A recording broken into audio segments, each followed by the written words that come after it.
Hello दोस्तों, नमस्कार। एक बार फिर से आपका स्वागत है आपके अपने YouTube channel charity nursing classes के अंदर।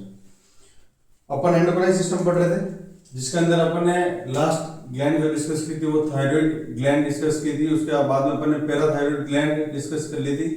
ठीक है, pituitary gland, parathyroid gland, pituitary gland, ये तीनों ग्लैंड अपनी हो गई। उसके अलावा अपना हार्मोन वाला पार्ट हो गया। तो अपन इसी कड़ी में आगे स्टार्ट करेंगे।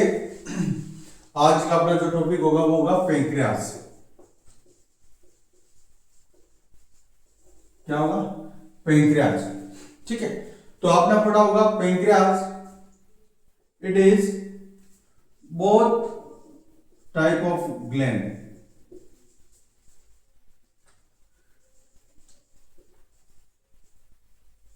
ठीक है, पेंक्रियास है वो दोनों तरह की। अपन ने पढ़ा था ग्लैंड्स पढ़ा था इनिशियल में, तो अपन ने पढ़ा था ग्लैंड्स है वो दो तरह के होते हैं। एक एक्सोक्राइन ग्लैंड हो सकती है और एक एंडोक्राइन ग्लैंड हो सकती है। एंडोक्राइन ग्लैंड अपन उस ग्लैंड को बोलते हैं जो डायरेक्टली अपने ड्रेन है वो कहाँ कर रही है? ब्लड के अंदर, उसको अपन बोलेंगे एंडोक्राइन ग्लैंड। ठीक है, और जो ग्लैंड एक डक्ट की हेल्प ले रही है ड्रेन करने के लिए, उसको अपन क्या बोलेंगे? एक्सोक्राइन। एक्सो और ये हो गई एंडो। तो पेंक्रियास जो वो दोनों तरह की ग्लैंड है, एक्सोक्राइन ग्लैंड भी है और एंडोक्राइन ग्लैंड भी है। ठीक है, ये अपन आगे पढ़ेंगे, इसके पार्ट से वो पढ़ेंगे। ठीक है, अब अपन इसके जनरल एनाटॉमी की बात करते हैं। ठीक है, स्ट्रक्चर क्या है, कैसे, कहां पे लोकेटेड है। तो पेंक्रियास दोनों तरह की हो गई, एक तो एक्सोक्राइन भी हो गई और एंडोक्राइन भी हो गई। ठीक है, अब अपन बात करते हैं इसके साइज की। ठीक है, तो पेंक्रियास की साइज में अगर लेंथ की बात की जाए तो ये लगभग लगभग होती है आपके 12 से 15 सेंटीमीटर। पेंक्रियास की लेंथ, जो लंबाई होती है पेंक्रियास की, ठीक है, इस तरह का पेंक्रियास होता है।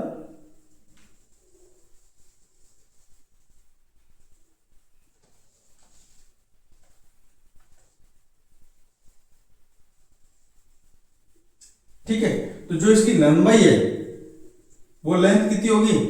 12 से 15 सेंटीमीटर होगी। नेक्स्ट अपन वाइड की बात करेंगे, ये कितना चौड़ा होगा।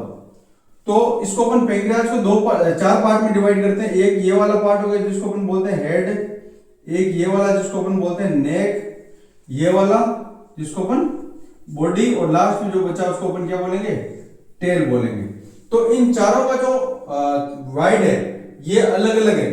अगर अपन नेक की बात करें तो नेक कितनी वाइड होगी? 3 सेंटीमीटर होगी। नेक कितनी वाइड होगी? 3 सेंटीमीटर।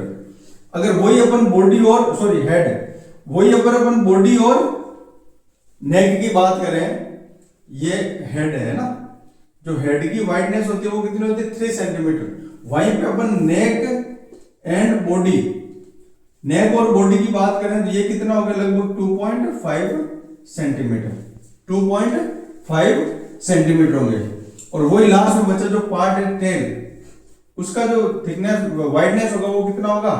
वो होगा अपने 2 सेंटीमीटर। कितना होगा? 2 सेंटीमीटर वो वाइड होगा। ठीक है, तो हेड होगा वो अपना 3 सेंटीमीटर, नेक और बॉडी होगा वो 2.5 सेंटीमीटर, और टेल होगा वो 2 सेंटीमीटर होगा। तो ये इसके साइज के बारे में बात की अपन ने। अब बात करें इसका शेप कैसा होता है।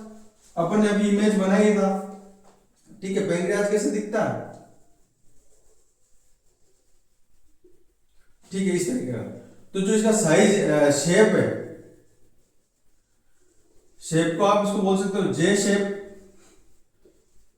या अपन इसको बोल सकते हैं लीफ, पत्ती नुमा। जैसे एक पत्ती का स्ट्रक्चर होता है उस तरीके का इसका एक स्ट्रक्चर है वो होता है। ठीक है, तो इस तरीके का ये पेंक्रियास का शेप होता है। तो ये हो गई इसके साइज की, ठीक है, शेप की। अब अपन बात करते हैं इसका वेट कितना होता है। एक अपन ने छोड़ दिया थिकनेस। जो पेंक्रियास का थिकनेस होता है वो होता है 12 से 15 mm, 12 से 18 फीट, 12 से 18 mm है वो इसका मोटाई। थिकनेस जो होता है वो 12 से 18 mm होता है। शेप जे शेप या लिप शेप हो सकता है। वेट की बात करें तो इसका वेट होता है वो 60 to 90 ग्राम। पेंक्रियाज का जो वजन होता है वो कितना होता है 60 टू 90 ग्राम में वो इसका वेट होता है। ठीक है, ये तो इसका जनरल का था। अब अपन बात करते हैं ये लोकेटेड कहां पे होता है, पेंक्रियाज की लोकेशन कहां पे होती है। तो आपको मैं इमेज से बताऊंगा, ये अपना हो गया एसोफेगस, ये हो गया स्टोमक,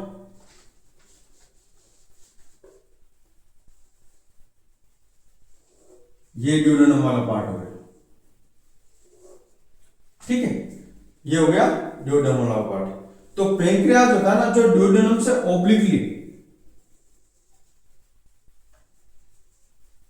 और यहां पे क्या होता है स्प्लीन। ठीक है, तो पेंक्रियाज का जो लोकेशन होता है वो स्टोमक के पीछे की तरफ होता है। It is located across the posterior abdomen wall. It located across posterior abdomen wall obliquely। ठीक है, obliquely मतलब ये कैसा है तिरछा, obliquely। ये कैसा लोकेटेड होता है obliquely from duodenum to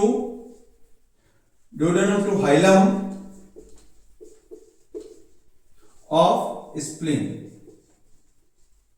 hilum का मतलब आपने किडनी अगर पढ़ा तो रिनल सिस्टम अपन पढ़ेंगे आगे, उसमें भी एक हाइलम होता है। हाइलम का मतलब होता है जो डिप्रेस्ड पार्ट होता है, मिडिल सरफेस होता है ना, जो डिप्रेस्ड पार्ट होता है। जैसे ये स्प्लीन है तो स्प्लीन का ये जो डिप्रेस्ड पार्ट है इसी को अपन क्या बोलते हैं हाइलम बोलते हैं, या हाइलस भी अपन बोल सकते हैं। तो जो इसका टेल वाला पार्ट होगा वो किसके साथ में अटैच रहेगा, जो हाइलस होगा अपने हाइलम होगा स्प्लीन का, वहां पे ये अपना स्प्लीन वहां पे ये अटैच हो। स्टोमक के पीछे abdomen posterior across the posterior wall, तिरछा होता है ऑब्लिकली फ्रॉम ड्यूडेनम, ये हो गया अपना ड्यूडेनम टू टेल कहां पे होगा हाइलम ऑफ द स्प्लीन। तो ये इसका लोकेशन होता है। अगर एक अपन बात करें तो इसका जो लोकेशन होता है फ्रॉम वर्टिब्रल लेवल, अगर वर्टिब्रल लेवल देखेंगे इसका तो इसका लोकेशन होगा L1 to L2। Lumbar vertebral अगर देखेंगे तो L1 से लेके L2 तक इसका वो लोकेशन होगा वर्टिब्रल। ठीक है, L1 L2। तो ये हो गया इसका लोकेशन के बारे में। अब अपन बात करते हैं इसका ब्लड सप्लाई के बारे में कि कौन कौन सी आर्टरी होती है इसको ब्लड सप्लाई करती है। ठीक है, तो जो इसको ब्लड सप्लाई जो आर्टेरियल होती है और वेनस जो ब्लड लेके आ रही है उसको अपन बोलेंगे आर्टेरियल ब्लड सप्लाई, और जो लेके जा रही है वो कौन सी होगी वेनस ड्रेनेज होगा। ठीक है, ब्लड सप्लाई। ठीक है, तो एक जो फर्स्ट होगी वो होगी अपने स्प्लेनिक आर्टरी। जो स्प्लेनिक आर्टरी होती है जो अपने ब्लड सप्लाई करवाती है बॉडी और टेल। ठीक है, स्प्लीन आगे क्या अपन ने पढ़ा, इसके टेल का आगे क्या है स्प्लीन है। तो स्प्लेनिक आर्टरी जब सीलिक ट्रंक से निकलेगी तो पेंक्रियाज के बॉडी और टेल वाले पार्ट को प्रोवाइड करवाएगी। ठीक है, ब्लड सप्लाई।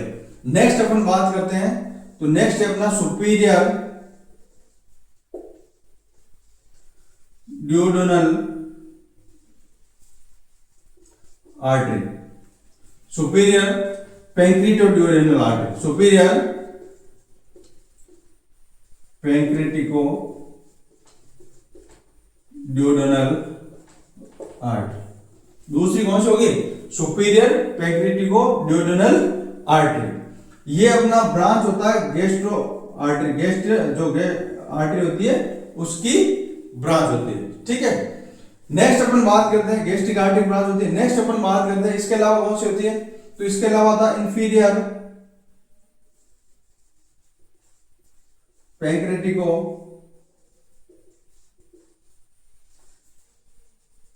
Duodenal artery. जो इंफीरियर पैंक्रेटिक ड्यूडेनल आर्टरी होती है ये ब्रांच होता है अपना सुपीरियर मेसेंट्रिक आर्टरी। किसकी ब्रांच होती है सुपीरियर मेसेंट्रिक जो अपने इंटेस्टाइनल को ब्लड सप्लाई प्रोवाइड करती है, सुपीरियर और इंफीरियर मेसेंट्रिक आर्टरी होती है।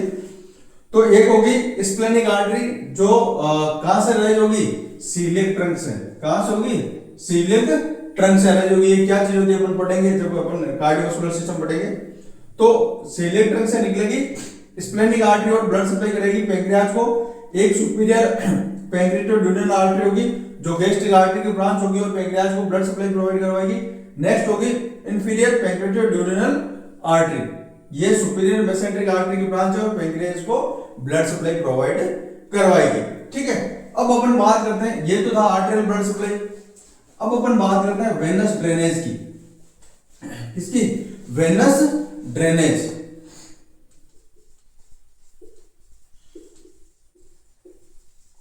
वेनस ड्रेनेज लेके तो ये आ गया, अब वापस लेके कौन जाएगा, तो लेके जाने वालों में एक splenic artery, sorry when, splenic when, और जो दूसरा है वो है सुपीरियर मेसेंट्रिक वेन। ये दोनों वेन आगे मिलके क्या बनाएगी, पोर्टल वेन बनाएगी।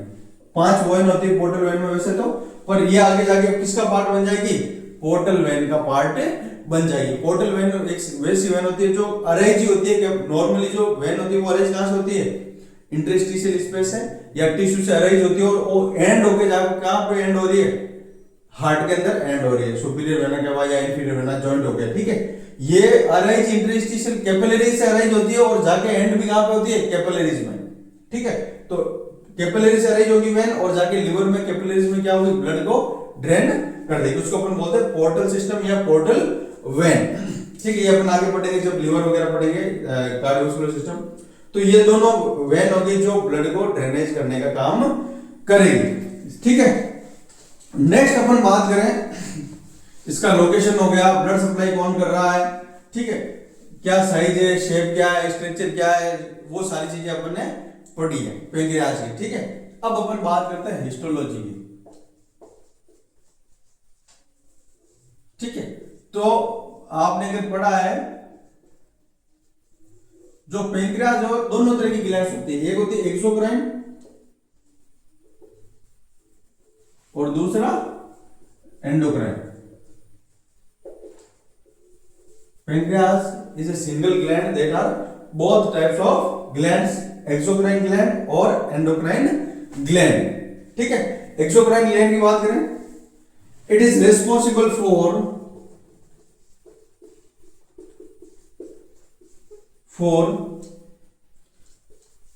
secretion of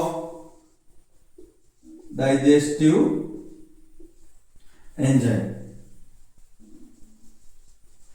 ठीक है, जो एक्सोक्राइन पैंक्रियाज का पार्ट है ये किसके लिए रेस्पॉन्सिबल है, ये डाइजेस्टिव एंजाइम का सिक्रेशन करने के लिए रेस्पॉन्सिबल है। इट हेल्प इन डाइजेशन, ये क्या करेगा, डाइजेशन के अंदर हेल्प करेगा। ठीक है, अब अपन समझ में आ गया होगा एक्सोक्राइन क्या ग्लैंड है जो डाइजेस्टिव एंजाइम का रिलीज करेगी और जो डाइजेशन के अंदर हेल्प करेगी, वो पार्ट कौन सा है, एक्सोक्राइन पार्ट है। इसके अंदर अपन बात करते हैं, इसको अपन बोलते हैं एसिनर सेल। ठीक है, एसिनर सेल बोल सकते हैं। ठीक है, और इसके अंदर क्या आएगा, पैंक्रियाटिक डक्ट आएगी। तो ये दो चीजें पार्ट आएगी, एसिनर सेल आएगी जो डाइजेस्टिव एंजाइम का रिलीज करेगी, और दूसरा कौन सा होगा, पैंक्रियाटिक डक्ट। ये जैसे पैंक्रियाज है ये वाला, ठीक है, तो ये जो है वो है पैंक्रियाटिक डक्ट। ठीक है, नेक्स्ट अपन बात करें कौन कौन सा डाइजेस्टिव एंजाइम में रिलीज करेगी, तो ये एक करेगी आपके लाइपेज। पैंक्रियाज किसका रिलीज करेगा, सिक्रेशन करेगा, एक्सोक्राइन पार्ट लाइपेज का सिक्रेशन करेगा जो हेल्प करेगा किसके डाइजेशन में, फैट। ठीक है, सेकंड अगर बात करें वो होगा अपना एमाइलेज। अगर किसी को एक्यूट पैंक्रियाटाइटिस या क्रोनिक पैंक्रियाटाइटिस हो गया तो आप देखोगे उसके एमाइलेज और लाइपेज करवाते हैं, कुछ साइन भी देखने को मिलते हैं, क्लोएन साइन वगैरह। एमाइलेज किसका डाइजेशन करवाता है, कार्बोहाइड्रेट। लाइपेज फैट का डाइजेशन कराएगा, एमाइलेज कार्बोहाइड्रेट का डाइजेशन कराएगा। नेक्स्ट होता है पेप्सिनोजन जो आगे जाके कन्वर्ट होगा पेप्सिन में और डाइजेशन करवाएगा किसका, प्रोटीन का। तो ये तीन एंजाइम रिलीज करती है, लाइपेज, एमाइलेज और पेप्सिनोजन। तो लाइपेज फैट का डाइजेशन करेगा, एमाइलेज कार्बोहाइड्रेट का और पेप्सिनोजन प्रोटीन का डाइजेशन करेगा पेप्सिन में कन्वर्ट होने के बाद में। अब अपन बात करते हैं एंडोक्राइन पैंक्रियाज। एंडोक्राइन क्या होता है? इसको अपन बोलते हैं आइसोलेट्स ऑफ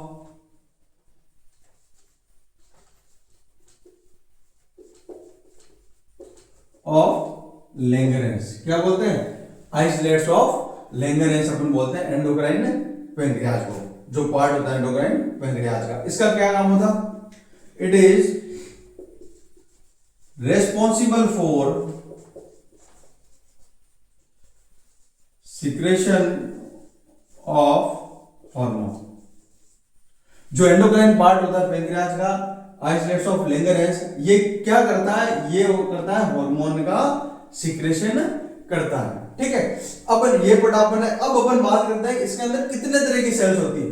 ठीक है, जो आइसोलेट्स ऑफ लैंगरेंस होता है, जो एंडोक्राइन पैंक्रियाज है, इसमें होगा आइसोलेट्स ऑफ लैंगरेंस। इसमें 4 तरह की सेल्स होती है। कितने तरह की सेल्स होती है? 4 तरह की सेल्स देखने को मिलती है। एक होती है अल्फा सेल, अल्फा सेल, या इसको अपन बोल सकते हैं ए सेल। क्या बोल सकते हैं? अल्फा सेल को ए सेल भी बोल सकते हैं। सेकंड होती है, वो होती है बीटा सेल, या इसको अपन बोल सकते हैं बी सेल। नेक्स्ट होती है डेल्टा सेल, जिसको अपन डी सेल भी बोल सकते हैं। और नेक्स्ट होती है पी सेल। ठीक है, नेक्स्ट कौन सी होगी? P cell. तो ये 4 तरह की सेल्स होती है islets of pancreas endocrine part में, जो चारों क्या करेगी? अलग अलग हार्मोन का सिंथेसिस करेगी, अलग अलग हार्मोन का सिक्रेशन करेगी। उन सभी हार्मोन का अपना अलग अलग काम होगा। तो जो अल्फा सेल होती है वो करती है यहाँ पे ग्लूकागोन का।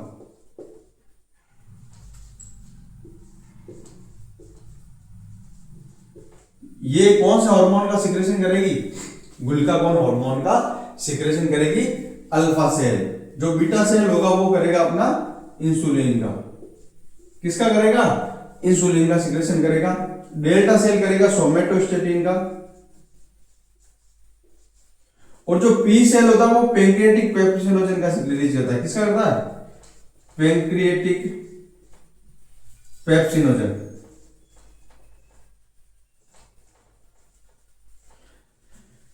तो आपने पढ़ा होगा, नहीं तो ये सुन लो। जो ग्लूकागोन होता है, इसका काम होता है ब्लड के अंदर ग्लूकोज के लेवल को बढ़ाना। ये कैसे काम करता है ये अपन नेक्स्ट क्लास में पढ़ेंगे।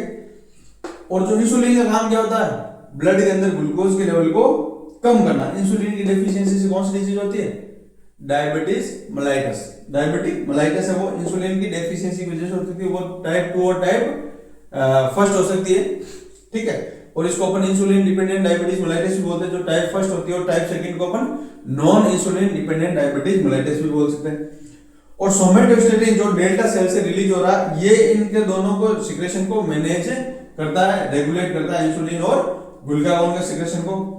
जो पी सेल होती है वो करती है अपने पैंक्रियाटिक पेप्सिनोजन का सिक्रेशन करती है।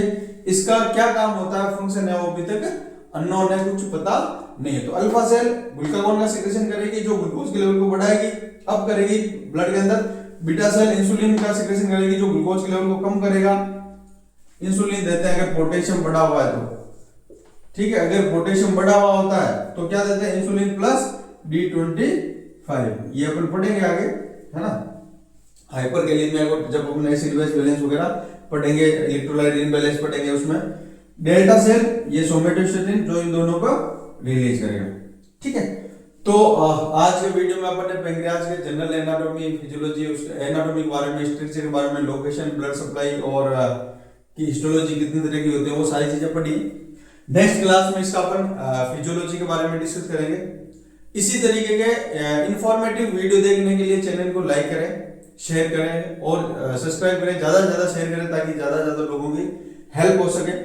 और हमारी कोशिश है कि जो नर्सिंग कोचिंग वो नहीं कर पा रहे हैं, जो एबल नहीं है, उनको फ्री चीजें प्रोवाइड करवाना ताकि उनकी भी हेल्प हो सके। और मैक्सिमम है हमारी कोशिश कि जो हम पढ़ा रहे हैं उससे आउट ऑफ क्वेश्चन नहीं जाए सिलेबस से। Thank you so much. इसी तरह की इंफॉर्मेटिव वीडियो देखने के लिए धन्यवाद।